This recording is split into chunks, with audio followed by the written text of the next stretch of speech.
Mensagens do Reino de Deus com João Ribe Palharim. A paz do Senhor seja com todos. Por favor, pegue a palavra de Deus. Quero que você vá comigo no livro de Apocalipse, capítulo 22. Achou aí? Nós vamos ler até o versículo 5. Escute. E mostrou-me o rio puro da água da vida, claro como cristal, que procedia do trono de Deus e do Cordeiro.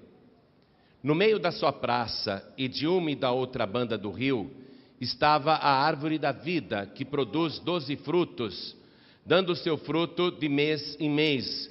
E as folhas da árvore são para a saúde das nações. E ali nunca mais haverá maldição contra alguém. E nela estará o trono de Deus e do Cordeiro, e os seus servos o servirão.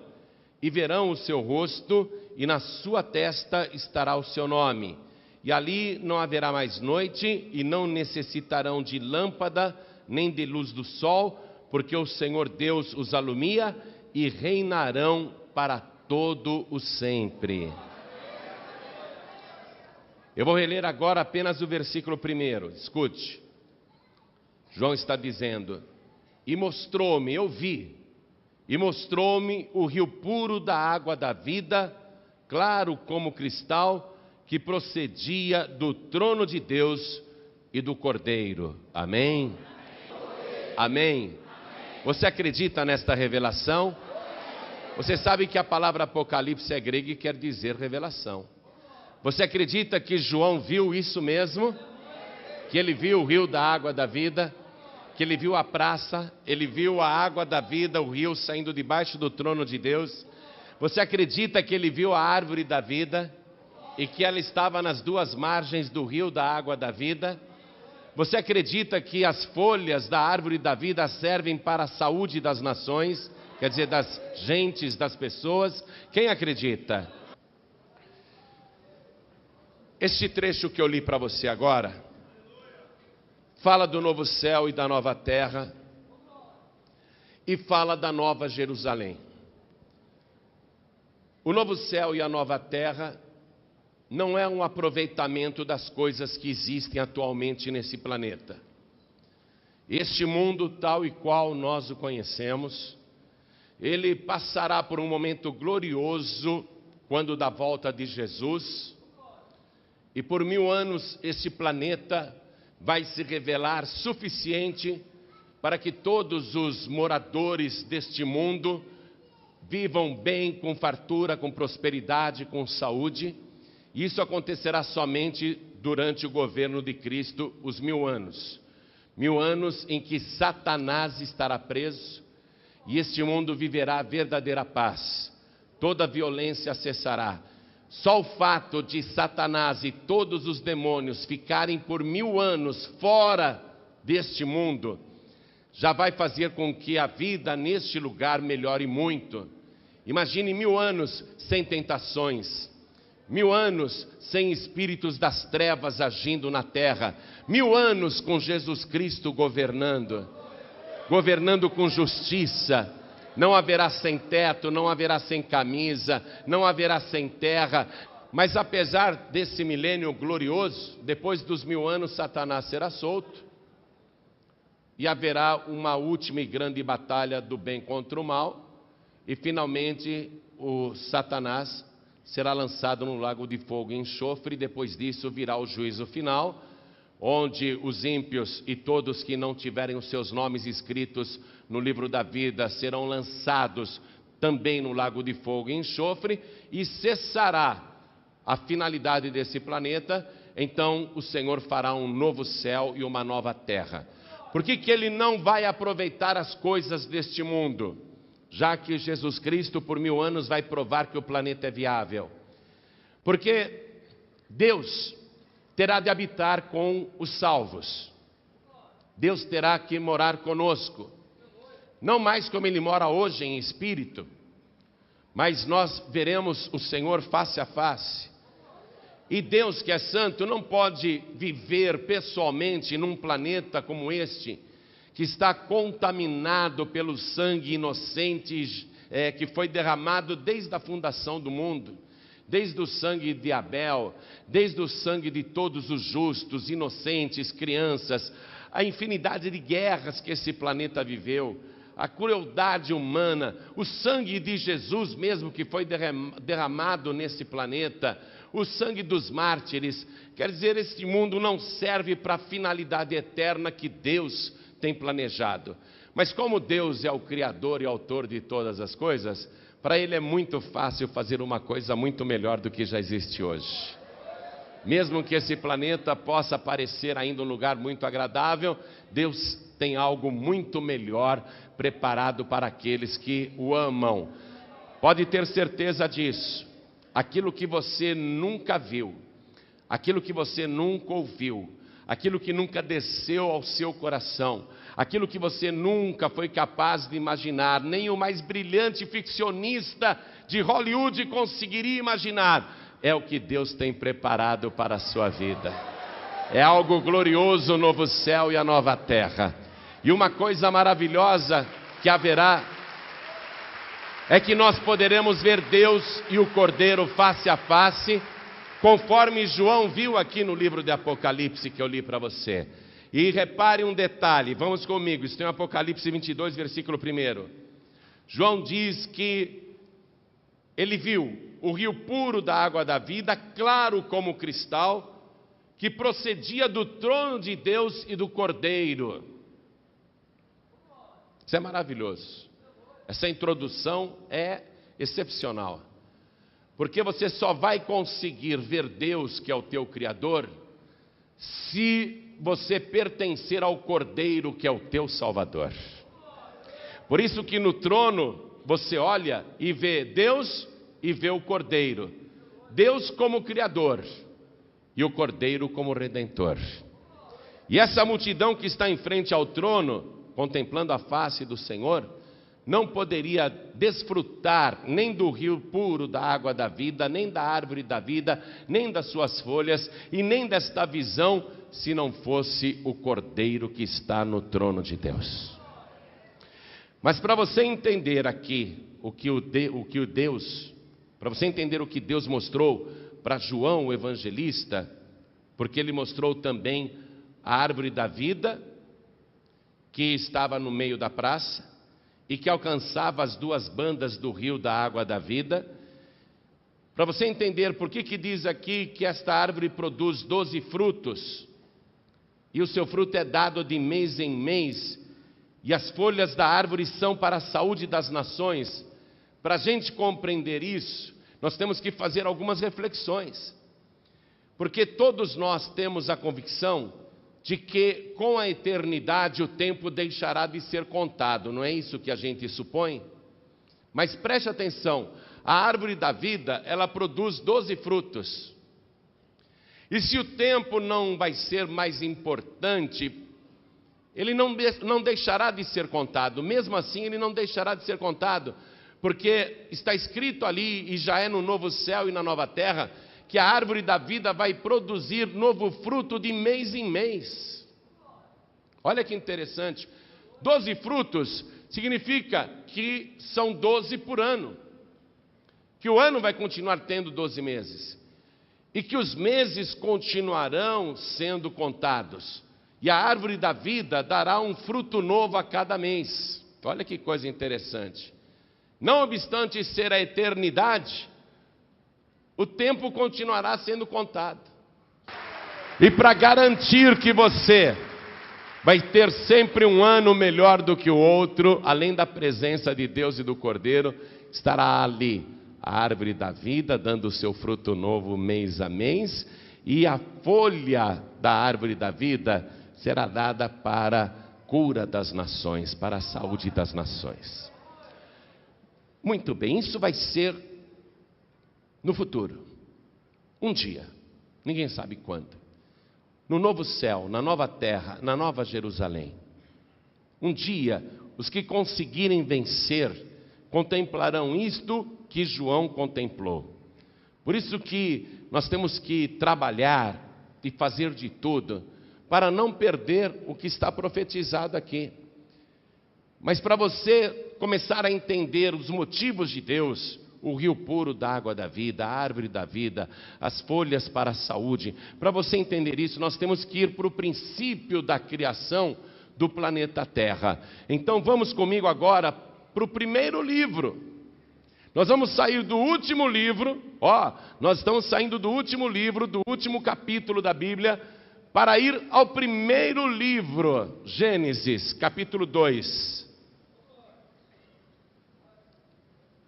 Versículo 4 em diante. Achou? Estas são as origens dos céus e da terra quando foram criados, no dia em que o Senhor Deus fez a terra e os céus. Toda a planta do campo ainda não estava na terra, e toda a erva do campo ainda não brotava, porque ainda o Senhor Deus não tinha feito chover sobre a terra, e não havia homem para lavrar a terra. Nós estamos num tempo agora em que o ser humano ainda não existe e nada brotou na terra, tudo é deserto, nem sequer um matinho, nada, e não chove sobre a terra. Versículo 6: um vapor, porém, subia da terra e regava toda a face da terra. E formou o Senhor Deus o homem do pó da terra e soprou em seus narizes o fôlego da vida, e o homem foi feito alma vivente. Veja, não há vida nenhuma. Deus, ele pega aquele pó sem vida, faz uma imagem, uma estátua semelhante a ele mesmo, e Deus assopra nas narinas daquela imagem e ela se torna alma vivente. O coração começa a bater e o pulmão passa a respirar. Isso é alma vivente. Você é uma alma vivente.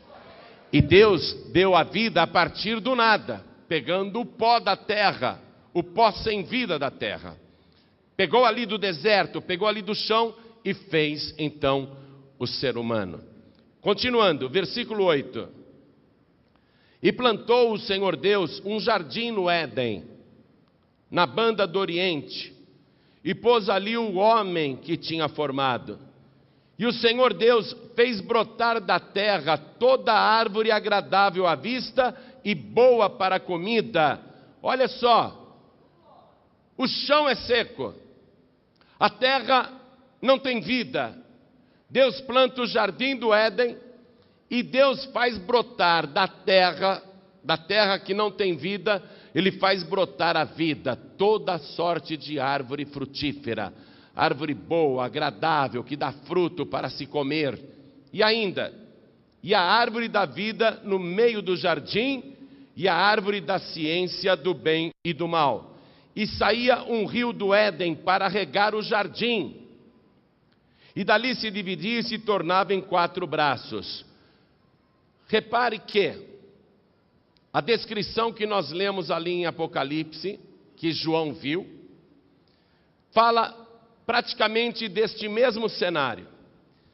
E o livro de Gênesis, que provavelmente foi escrito por Moisés, sem que Moisés tivesse visto, ele descreve praticamente a mesma coisa. Ele descreve o rio, esse rio que provavelmente procede de Deus, mas Moisés ainda não tinha essa revelação clara como João teve lá em Apocalipse. Ele descreve as árvores, as margens do rio, árvores frutíferas que Deus fez brotar, e ele descreve a árvore da vida. E ele diz, o escritor de Gênesis diz, Deus fez brotar tudo isso, ou seja, do deserto, da terra seca, onde não havia vida, Deus fez brotar a vida. Então, no princípio, Deus já fez isso com o ser humano e com as árvores, com as criaturas da terra. Deus fez tudo isso do nada, do seco, onde havia, vamos dizer, ausência de vida, porque não havia morte ainda. A morte ainda não tinha nascido. Aonde havia ausência de vida, Deus faz brotar a vida. Deus tem esse poder. Pegar algo que não tem vida e dar vida. Seja o pó da terra ou fazer a vida brotar do pó da terra. E o que muda tudo isso, o que faz com que esse milagre aconteça, é a presença de Deus e este rio. Este rio que Moisés não soube descrever muito bem. Ele diz que saía um rio do Éden. Ele não soube descrever bem. Por quê? Porque Moisés escreveu isso por volta de 1450 anos antes de Cristo. E ele não tinha a revelação completa. Mas perceba o quanto a coisa é aproximada. Então nós temos aqui em Gênesis, Deus, o Criador, aquele que fez de você uma alma vivente, aquele que te deu o fôlego de vida. Nós temos Deus que faz o teu coração bater sem que você precise mandar, e que faz o teu pulmão respirar sem que você se lembre que precisa respirar. Nós temos Deus que nos tornou criaturas, almas viventes, e lá em Apocalipse, capítulo 22, versículo 1, quando João olhou e viu no trono, ele viu Deus e o Cordeiro. Quando ele olhou para o trono, ele viu Deus, o Criador, e ele viu o Cordeiro, o Salvador. Aqueles que estão lá em Apocalipse, capítulo 22, versículo 1, que eu li para você, contemplando o trono de Deus, o rio puro da água da vida, claro como cristal, que sai debaixo do trono de Deus. Aqueles que estão vendo a árvore da vida, o rio da vida, aqueles que estão reunidos ali diante de Deus, contemplando a sua face, só estão ali, não porque acreditam em Deus apenas, mas porque acreditam no Cordeiro de Deus. Somente estará em Apocalipse contemplando o trono de Deus os que creem no Cordeiro. Não haverá ninguém ali que acredite só em Deus e esteja diante do trono do Senhor. Porque Jesus disse assim: eu sou o caminho, a verdade e a vida, e ninguém vem ao Pai a não ser por mim. É por isso que você lê Apocalipse capítulo 22, versículo 1, a Nova Jerusalém, quando ele diz: eu vi o trono de Deus e do Cordeiro. É para lembrar o ser humano que você só vai ver o trono de Deus se você enxergar o Cordeiro de Deus primeiro. Só vai estar ali contemplando a formosura de Deus quem também contemplou o Cordeiro. E o próprio Cordeiro é Deus. Jesus disse: eu e o Pai somos um. Quem me vê a mim, vê também o Pai. Amém? Então o que nós temos aqui? Em Gênesis, a origem de tudo, numa descrição idêntica, numa descrição muito parecida àquela que nós lemos em Apocalipse, no novo céu, na nova terra e na nova Jerusalém. Em Apocalipse a coisa está mais detalhada, mas você reparou que é a mesma descrição? Deus está fazendo uma coisa neste meio que une Gênesis e Apocalipse num só. E esta união está relacionada a um acontecimento muito importante aqui no planeta Terra. Então eu quero que você vá comigo agora no livro de Ezequiel, capítulo 47. Ezequiel 47. O profeta Ezequiel, ele foi arrebatado em espírito, muito semelhante ao que João viveu. João Evangelista viveu um arrebatamento também. Quando João Evangelista diz: eu vi o trono de Deus e do Cordeiro, e o puro da água da vida que saía debaixo do trono de Deus, João estava em espírito vendo essas coisas. Mas ele viu de verdade, não era sonho. E Ezequiel tem aqui um arrebatamento também. É a mesma coisa. Ezequiel foi arrebatado, ele fez uma viagem, ele é levado. Tem um ser extraordinário levando Ezequiel. Te acompanhe, vou fazer a leitura, acompanhe. Depois disso, me fez voltar à entrada da casa, e eis que saíam umas águas de debaixo do umbral da casa, para o oriente. Eu quero que à medida que você for fazendo essa leitura comigo, você vá conferindo as semelhanças de Gênesis capítulo 2, versículo 4, que eu li para você, com Apocalipse capítulo 22, versículo 1 em diante, que eu também li para você. Eu quero que você vá comparando e vendo como se trata aqui da mesma visão, só que agora relatada por outra testemunha. Continuando. E as águas vinham de baixo, desde a banda direita da casa, da banda sul do altar. E ele me tirou pelo caminho da porta do norte e me fez dar uma volta pelo caminho de fora até a porta exterior, pelo caminho que olha para o oriente.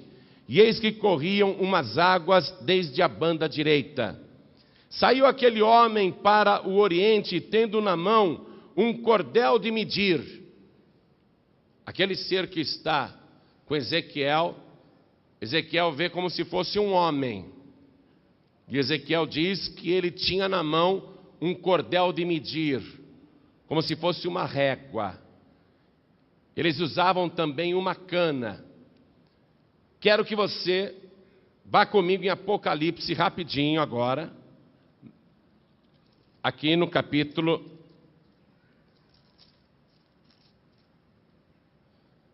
21,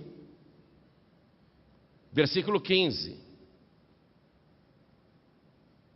São pessoas diferentes, relatos em épocas diferentes, mas olha a semelhança. Olha o que João escreveu em Apocalipse 21, 15. E aquele que falava comigo tinha uma cana de ouro para medir a cidade. Verifique as semelhanças. Continuando lá em Ezequiel agora. Saiu aquele homem para o oriente, tendo na mão um cordel de medir. E mediu 1000 côvados e me fez passar pelas águas, águas que me davam pelos tornozelos. E mediu mais 1000 e me fez passar pelas águas, águas que me davam pelos joelhos.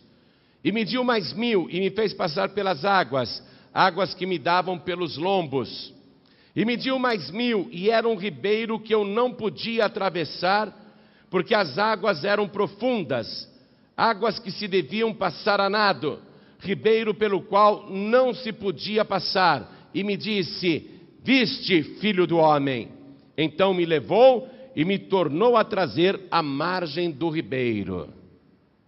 Ezequiel está contando que aquele ser que tinha na mão um cordel de medir, pegou Ezequiel e foi levando ele junto, e mediu 1000 côvados, e Ezequiel viu então que tinha águas na altura do seu tornozelo.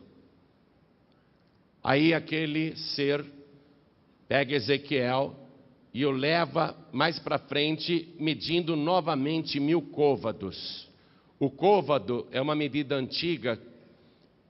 Na falta de régua, eles usavam essa distância que vai da ponta do dedo até o cotovelo. Também é chamado de cúbito. Então ele mediu 1000 côvados.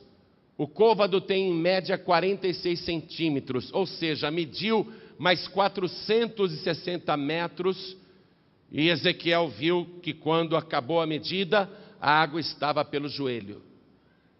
Aí aquele ser pegou Ezequiel e foi medindo mais 1000 côvados, mais 460 metros, e quando parou a medida, Ezequiel viu que a água estava batendo na cintura, no umbigo, ele diz, nos lombos. Aí aquele ser pegou Ezequiel e mediu mais 1000 côvados, e Ezequiel percebeu que o chão sumiu, que ele não conseguia mais caminhar pisando no chão, que o fundo do rio tinha desaparecido e que era muito fundo e ele só conseguia passar a nado. E ele começa a nadar porque era muita água.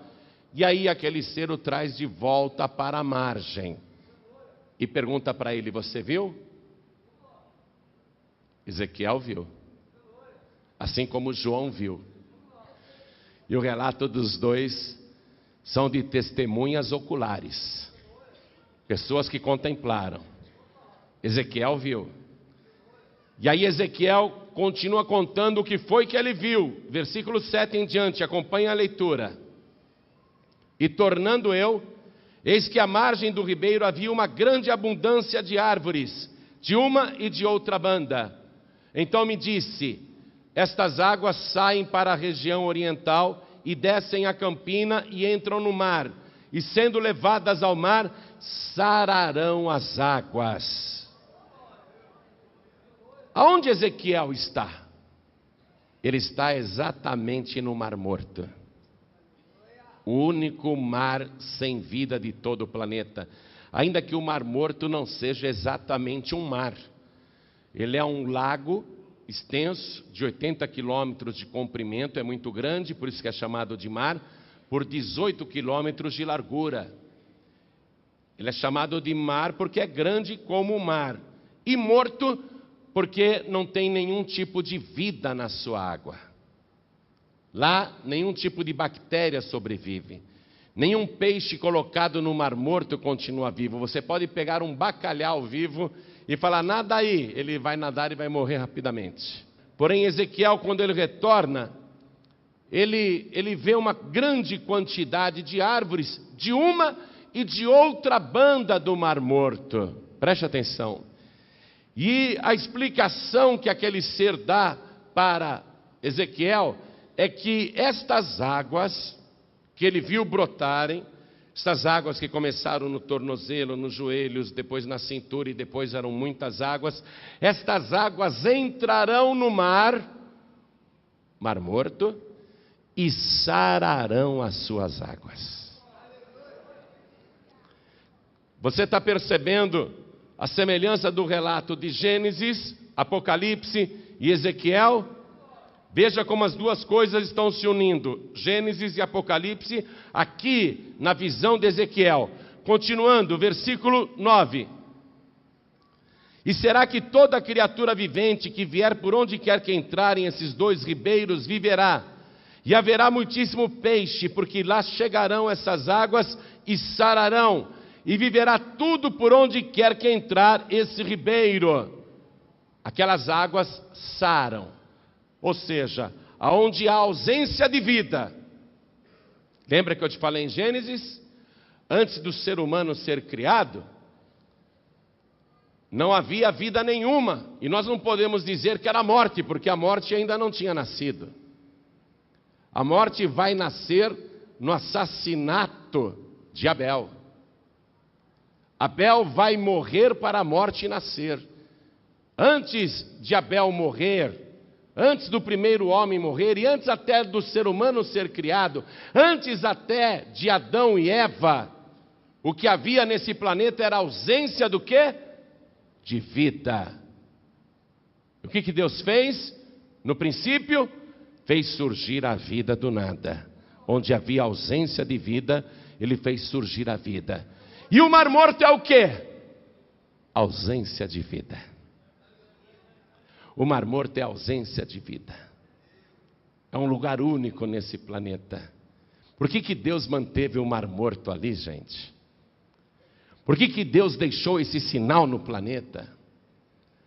Por que aquele lugar existiu e continuou existindo apenas como atração turística, aparentemente uma atração turística, uma curiosidade para as pessoas irem lá e contemplar aquele mundo de água que não tem nenhum peixinho, nenhuma bactéria, não tem absolutamente nada, nenhum micróbio, não tem nada, é uma água totalmente sem vida, ausência de vida. E Deus então começou a operar naquele lugar a vida. E Ezequiel viu isso. E Ezequiel vai contando para a gente, acompanha aqui a leitura. Estou aqui no versículo 9, que eu acabei de ler. Agora eu quero que você vá comigo para o versículo 12. Ezequiel conta: e junto do ribeiro, à sua margem, de uma e de outra banda, subirá toda a sorte de árvore que dá fruto para se comer. Ali naquele lugar, onde há ausência de vida, e junto do ribeiro à sua margem, de uma e de outra banda. E Apocalipse, você não leu isso? Que a árvore da vida pegava as duas bandas do rio da água da vida? E junto do ribeiro à sua margem, de uma e de outra banda, subirá toda sorte de árvore que dá fruto para se comer. Não cairá a sua folha, nem perecerá o seu fruto. Nos seus meses produzirá novos frutos, falando em meses, como falou lá em Apocalipse. Nos seus meses produzirá novos frutos, porque as suas águas, e essa é a parte maravilhosa da profecia, porque as suas águas saem do santuário de Deus. E o seu fruto servirá de alimento, e a sua folha de remédio. Lá em Apocalipse eu li para você que as folhas da árvore da vida são para a saúde das nações. Você conseguiu pegar as semelhanças? Agora, é de estarrecer, porque se Moisés é realmente o autor do livro de Gênesis, ele escreveu por revelação divina, cerca de 1450 anos antes de Cristo. 800 anos depois de Moisés, surge Ezequiel. E Ezequiel escreveu esta visão numa outra época, nunca teve contato com Moisés, e ele é transportado em espírito e nos descreve com mais detalhes aquilo que Moisés em Gênesis já havia pincelado para nós. E ainda, depois de Ezequiel, cerca de 700 anos depois de Ezequiel, surge João, o evangelista, que está preso na ilha de Pátimos, por causa da sua fé cristã, e ele é arrebatado em espírito, e aquele ser glorioso aparece para ele, e diz: tudo que eu vou te mostrar, você escreve, que é para conhecimento da igreja. Quer saber quem é o ser glorioso? João olhou para trás, e ele viu que o rosto dele resplandia como o sol. Ele estava vestido de uma roupa branca e resplandecente. Ele era uma figura extraordinária, resplandecia, estava no meio de 7 castiçais, tinha 7 estrelas nas mãos, e a voz dele era como a voz de trovão, seu cabelo era branco como a neve, os seus olhos eram como chamas de fogo. E mesmo João estando em espírito, preste atenção, ele não estava em carne, ele não estava em sangue, mesmo ele estando em espírito, é tanta glória que aquele ser tem, que João não consegue se manter em pé, e ele cai, e ele fica prostrado sem forças, apenas ouvindo. E João percebe que aquele ser glorioso se aproxima dele e coloca a mão no seu ombro. E quando ele olha aquela mão, ele vê marcas que ele já tinha contemplado quando era jovem, porque João agora está com mais de 90 anos, mas ele se lembra, são as mesmas mãos, as mãos do meu Senhor Jesus. Só pode ser Jesus, porque as cicatrizes estão aí, só ele tem essa marca registrada. E João está ali, mesmo em espírito, desfalecido, em espírito ele não tem forças para ficar em pé, mas ele está contemplando a mão que repousou sobre ele, e ele ouve aquela voz que diz: não temas, eu sou o primeiro e o último, aquele que vive. Fui morto, mas eis aqui, estou vivo pelos séculos dos séculos, e tenho nas mãos as chaves da morte e do inferno. Quem está mostrando tudo para João é Jesus. Quem mostrou tudo para Ezequiel? Jesus. Quem mostrou tudo para Moisés? Jesus. Ezequiel nos deu a revelação: estas águas saem do santuário de Deus, e elas irão ser derramadas para dentro do Mar Morto e sararão as suas águas.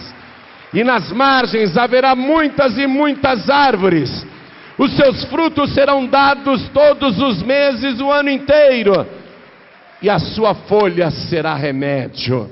A mesma descrição da praça principal da Jerusalém celestial. Agora, eu quero que você vá comigo no livro do profeta Zacarias, capítulo 14. O livro do profeta Zacarias é o penúltimo antes de acabar o Antigo Testamento. Livro do profeta Zacarias, capítulo 14, versículo 4. Acompanhe a leitura.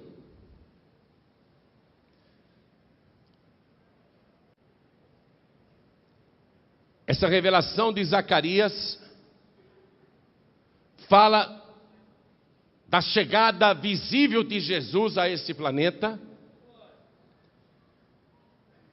e diz que ele governará a terra a partir dali e virá em socorro de Israel, porque lá em Jerusalém os judeus estarão dizendo: Yahvé, Yahvé, envia-nos o socorro. Yahvé, nós seremos destruídos. Lembra-te de Abraão, Isaque e Jacó. Salva-nos, Yahvé. Eles pedirão ao Todo-Poderoso que venha em socorro. Mas quando o céu se abrir, o que eles verão é aquele mesmo que eles crucificaram, aquele mesmo que eles rejeitaram, e eles vão reconhecer pela vestidura salpicada de sangue, eles irão reconhecer pelas marcas que aquele é Jesus Cristo, o Filho de Deus, e Ele mesmo, o Todo-Poderoso.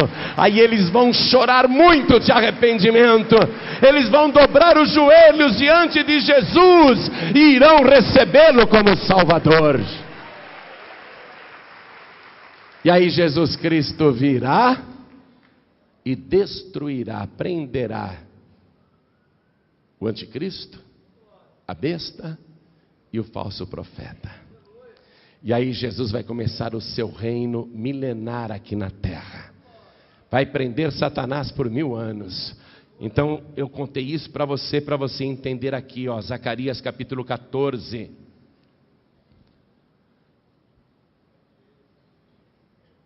Versículo 4. E naquele dia estarão os seus pés sobre o Monte das Oliveiras.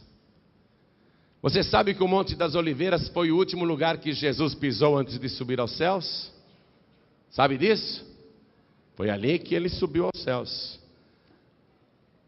E o primeiro lugar que ele vai pisar quando voltar é o Monte das Oliveiras. Lugar onde ele dormiu tantas e tantas noites, lugar aonde ele acampou com seus discípulos, no Monte das Oliveiras, onde ele suou grandes gotas de sangue.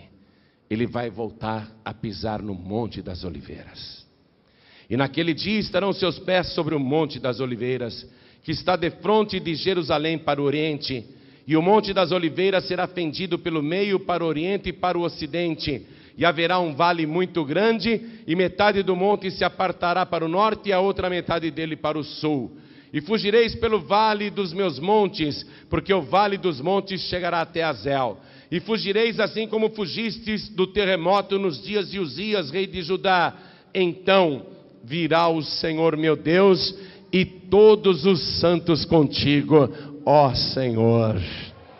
Diga: eu quero voltar contigo, Senhor. Oh, glória, eu quero estar lá. Você nunca foi para Jerusalém? Quem nunca foi para Jerusalém?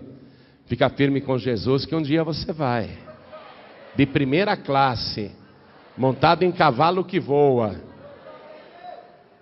E diz aqui, versículo 6: e acontecerá naquele dia que não haverá preciosa luz nem espessa escuridão, mas será um dia conhecido do Senhor, nem dia nem noite será. E acontecerá que no tempo da tarde haverá luz. Naquele dia também acontecerá que correrão de Jerusalém águas vivas. metade delas para o mar oriental e metade delas para o mar ocidental. No estio e no inverno sucederá isto. Deixa eu frisar esse versículo bem. Naquele dia, preste atenção, também acontecerá que correrão de Jerusalém águas vivas. Metade delas para o mar oriental. O mar oriental, que a palavra de Deus diz, é o mar morto. Veja como tudo está relacionado. Quando eu disse para você, no princípio Gênesis retrata isso, no final em Apocalipse a mesma visão mais detalhada, Ezequiel une as duas coisas. O princípio da criação, onde há ausência de vida no mar morto, mas agora com a operação das águas do santuário de Deus.